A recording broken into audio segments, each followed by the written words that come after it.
আসসালামু আলাইকুম সবাইকে সবাইকে শুভেচ্ছা এবং অভিনন্দন জানাচ্ছি সোয়ান সলিউশন এবং অ্যাকাউন্ট মাস্টার ইনস্টিটিউটের পক্ষ থেকে। বরাবরের মতোই আমাদের এই চ্যানেলে আজকে থেকে একটা লাইভ সেশন অনুষ্ঠিত হবে। যে লাইভ সেশনে আমরা দেখব জেরো চার্ট অফ অ্যাকাউন্ট নিয়ে বিস্তারিত আলোচনা করার চেষ্টা করব। আমাদের চ্যানেলে কুইক বুকসের চার্ট অফ অ্যাকাউন্ট নিয়ে বিস্তারিত আলোচনা রয়েছে। তো এরই ধারাবাহিকতায় আমরা চেষ্টা করব যে চার্ট অফ অ্যাকাউন্ট জেরোতে যে বিস্তারিত বিষয়গুলো কিভাবে চার্ট অফ অ্যাকাউন্টে কাজ করতে হয়, ম্যানুয়ালি অ্যাড করতে হয়, বাল্ক কোয়ান্টিটিতে অ্যাড করতে হয়। তারপরে হচ্ছে চার্ট অফ অ্যাকাউন্ট কিভাবে এডিট করতে হয়, আর্কাইভ করতে হয়, ডিলিট করতে হয়। কিভাবে চার্ট অফ অ্যাকাউন্টের প্রতিটা সেকশনে আমরা কিভাবে অ্যাড করতে পারি, কিভাবে ব্যাংক অ্যাকাউন্ট অ্যাড করতে পারি বা তাদের যে ওপেনিং ব্যালেন্স গুলো আছে সেটা কিভাবে দিতে পারি, এই সংক্রান্ত যে যাবতীয় বিষয়গুলো আছে সেগুলো আমরা তুলে ধরার চেষ্টা করব। তো বরাবরের মতোই আমি মোহাম্মদ সোহান আপনাদের সাথে আছি, সোহান সলিউশনের ফাউন্ডার এবং সিও। তো আমরা আজকে দেখব যে আমাদের চার্ট অফ অ্যাকাউন্ট জেরোর যে চার্ট অফ অ্যাকাউন্টের যে সেশন আছে তার আজকে প্রথম পর্ব অনুষ্ঠিত হচ্ছে। তো আমরা সর্বপ্রথম চলে যাব হচ্ছে জেরোতে। জেরো হচ্ছে একটা নিউজিল্যান্ড বেসড অ্যাকাউন্টিং সফটওয়্যার। আমরা সবাই যদি জেরো লিখে সার্চ করি গুগলে, আমরা সবাই জানি যে ক্লাউড অ্যাকাউন্টিং সফটওয়্যার মধ্যে সব থেকে জনপ্রিয় দুইটা সফটওয়্যার কুইকবুকস অনলাইন এবং জেরো। এখন জেরো হইতেছে একটা নিউজিল্যান্ড বেসড একটা অ্যাকাউন্টিং সফটওয়্যার যারা কি করে স্মল বিজনেস অর্গানাইজেশন বা বিজনেস হোল্ডারদের জন্য তাদের তারা এই সফটওয়্যারটা প্রোভাইড করে যাতে তারা এগুলাকে ব্যবহার করে তাদের বিজনেসটাকে অনেক সুন্দরভাবে স্মুথলি পরিচালনা করতে পারে। এটা ওয়ান কাইন্ড অফ হইতেছে কাস্টমাইজেবল সফটওয়্যার, যে এখানে মানে আর কি ইউজার ফ্রেন্ডলি যেটাকে বলা হয়। আপনার ক্লায়েন্টের ইউজার ফ্রেন্ডলি হিসেবে দিকে মাথা রেখেই কিন্তু জেরো তার কোম্পানি যে জেরো সফটওয়্যারটা সেটা মার্কেটে নিয়ে আসছে। এছাড়াও জেরোর বিভিন্ন জায়গায় অফিস আছে, New Zealand, Australia, UK, USA, Canada, south Africa, Singapore, অনেক জায়গায় তাদের আছে। আর এটা 2006 সাল থেকে বেসিক্যালি আর কি এই সফটওয়্যারটা আর কি চলতেছে। তো যাই হোক, আমরা আমরা আমাদের যে কাঙ্ক্ষিত লেসন আছে সেটাতে যাওয়ার আগে এটা হচ্ছে আমাদের জেরো ড্যাশবোর্ড। এখন জেরো ড্যাশবোর্ডে আমরা যাব হচ্ছে আমাদের লেসনের আজকে প্রথম পর্ব চার্ট অফ অ্যাকাউন্ট নিয়ে আলোচনা। তো চার্ট অফ অ্যাকাউন্ট আমরা পাবো হচ্ছে জেরো যে নেভিগেশন প্যানেল, সেখান থেকে অ্যাকাউন্টিং এর আন্ডারে আমরা চলে যাব হচ্ছে অ্যাডভান্স অপশনে। সেখান থেকে আমরা পাবো হচ্ছে আমাদের কাঙ্ক্ষিত চার্ট অফ অ্যাকাউন্ট। এই যে এখানে একটা চার্ট অফ অ্যাকাউন্টের ভিডিও দেওয়া আছে, আপনারা আপনাদের হেল্পের জন্য দেখে নিতে পারেন। এখন আমি যদি একটু মার্কিং করে দেখানোর চেষ্টা করি, এই যে চার্ট অফ অ্যাকাউন্ট আমরা পেলাম হচ্ছে অ্যাকাউন্টিং এর আন্ডারে অ্যাডভান্স অপশনে। ওকে, তারপর দেখেন এখানে একটা প্যানেল দেওয়া আছে, খুব সুন্দরভাবে প্যানেলটা একটু খেয়াল করেন। প্রথমে দেওয়া আছে হচ্ছে অ্যাড অ্যাকাউন্ট, অ্যাড অ্যাকাউন্ট। তারপরে দেওয়া আছে হচ্ছে অ্যাড ব্যাংক অ্যাকাউন্ট। তাহলে দুইটার ভিতরে তফাৎ কি? জেরোতে ব্যাংক অ্যাকাউন্টটাকে আলাদা করে দেখানো হয়েছে সব ক্ষেত্রে, ম্যাক্সিমাম মোস্ট অফ দ্য টাইমে আপনারা দেখবেন ব্যাংকের কাজগুলো আলাদা করে দেখানো হয়। তো এই জন্য ব্যাংকের যে অ্যাকাউন্টটা আছে তারা আলাদা করে দেখানোর চেষ্টা করছে।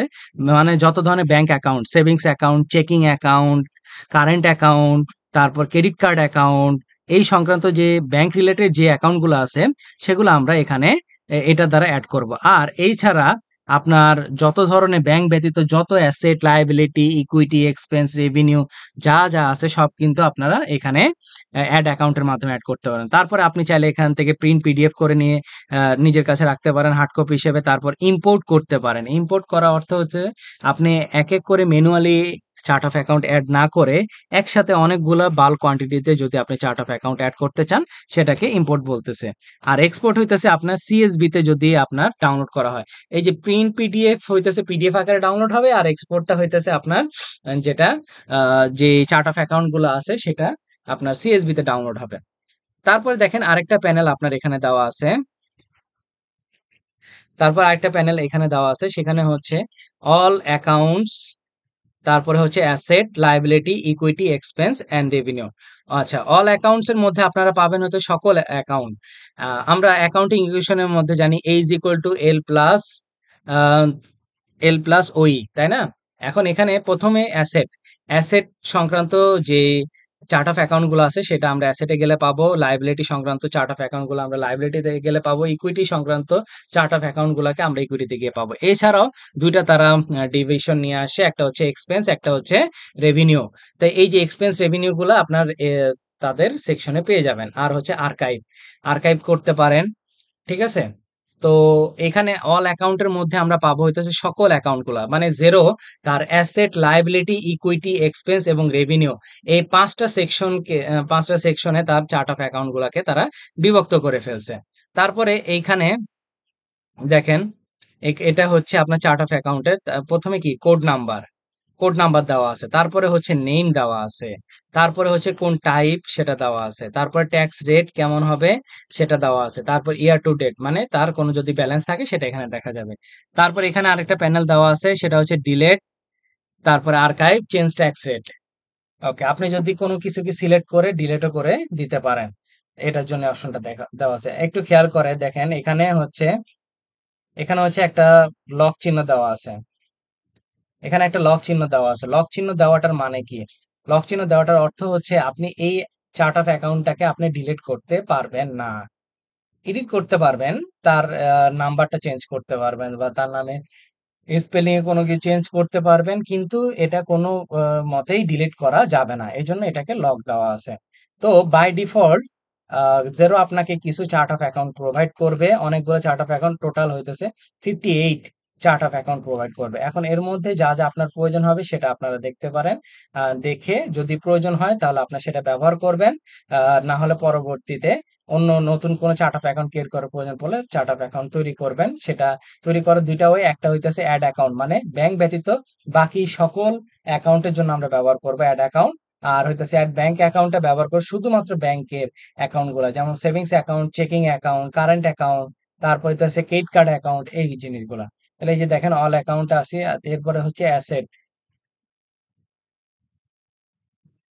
অ্যাসেট আপনি দেখতেছেন কত দিয়ে স্টার্ট হয়েছে, তার একটা নাম্বার দিয়ে দিছে, কোড নাম্বার। এই কোড নাম্বারটা দেওয়ার অর্থ হইতেছে আপনি যাতে খুব সহজেই আপনার চার্ট অফ অ্যাকাউন্ট গুলো খুঁজে পান, 3 ডিজিটের। তারপর লাইবিলিটিতে দেওয়া আছে, এই যে লাইবিলিটি গুলা এখানে তারা দিয়ে রাখছে। তারপরে হচ্ছে ইকুইটি, তারপরে হচ্ছে এক্সপেন্স, এই যে এখানে প্রত্যেকটা এক্সপেন্স গুলোর কথা বলা আছে। তারপরে হচ্ছে রেভিনিউ। ঠিক আছে? তো এইভাবে করে আপনারা কি করতে পারেন, চার্ট অফ অ্যাকাউন্ট গুলাকে আহ, সম্পর্কে ধারণা নিতে পারেন।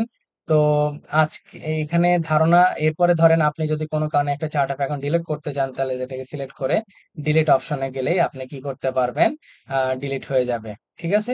এখন ডিলিট করলে সেটা কোথায়, আপনি ডিলিটও করতে পারেন, আর্কাইভ করতে পারেন। আর্কাইভ করলে সেটা পরবর্তীতে রিস্টোর করার সুযোগ থাকবে, আর ডিলিট করলে সেটা আর সুযোগ থাকবে না। তো আজকের আমাদের যে চার্ট অফ অ্যাকাউন্টের সেশনটা ছিল, এটা ছিল একেবারে বেসিক আলোচনা। এর পরবর্তীতে আমরা একের পর এক প্রত্যেকটা পার্ট নিয়ে আলোচনা করব, অ্যাসেট, লায়াবিলিটি, ইকুইটি, এক্সপেন্স এবং রেভিনিউ। এগুলো প্রত্যেকটা কিভাবে অ্যাড অ্যাকাউন্ট করতে হয় এবং কিভাবে ব্যাংক অ্যাকাউন্ট অ্যাড করতে হয়, এই প্রত্যেকটা জিনিস আমরা পরবর্তীতে দেখার চেষ্টা করব। তো ইনশাল্লাহ সবাই ভালো থাকেন। টিল দেন, সবাইকে ধন্যবাদ। আসসালামু আলাইকুম।